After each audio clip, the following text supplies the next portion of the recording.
because I want it to be like someone just sat down next to you at Starbucks and says, "Man, I got a great story. You want to hear a story?"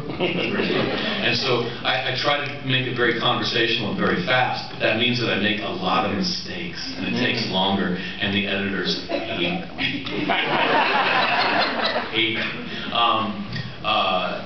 but I'm proud of it. I mean, I think it's really good writing. I think that Jim Butcher in those books puts a little more meat on the bones than you expect, and there's often things in those books that stick with me. Like, I think it was the second book that I read, there was a female chauffeur that was driving around a rich couple, and they touched her in a weird way, and she kind of reacted, and they were talking about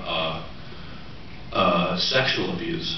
And why someone who's been abused goes back to be abused again. And that keeps running back in my mind. It's like, wow, Jim, that's kind of wonderful in a weird, twisted way.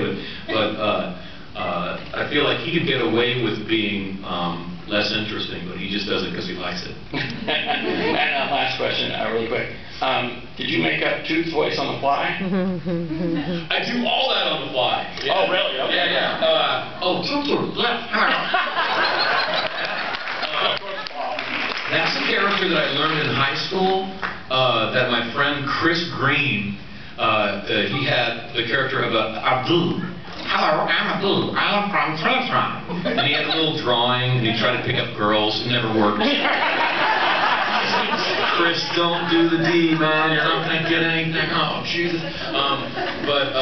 So I kind of had that in my hip pocket. My favorite story about reading books and doing stuff on the fly was actually not for the Jim Butcher, but for Vampire Empire. And I had to do a lot of different, like I used to say that I can do any accent that you would cast me for, because I come from stage and it behooves you to be able to do that. So I can do French, I can do Soviet Union and stuff like that. But I don't do, like, say, Chinese or Japanese or Korean or whatever. And there was a character in there that was Japanese. And I rehearsed it and rehearsed it and rehearsed it, and I start in on the character, and they go, "James, that is Chinese. You need to do a Japanese accent, James."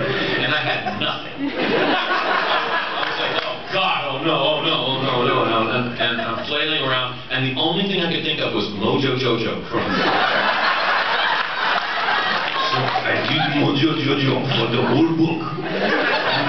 And just completely by the seat of my pants, and I didn't get caught. And then someone emailed me, my agent emailed me and said that book is up for an Audie Award. Oh,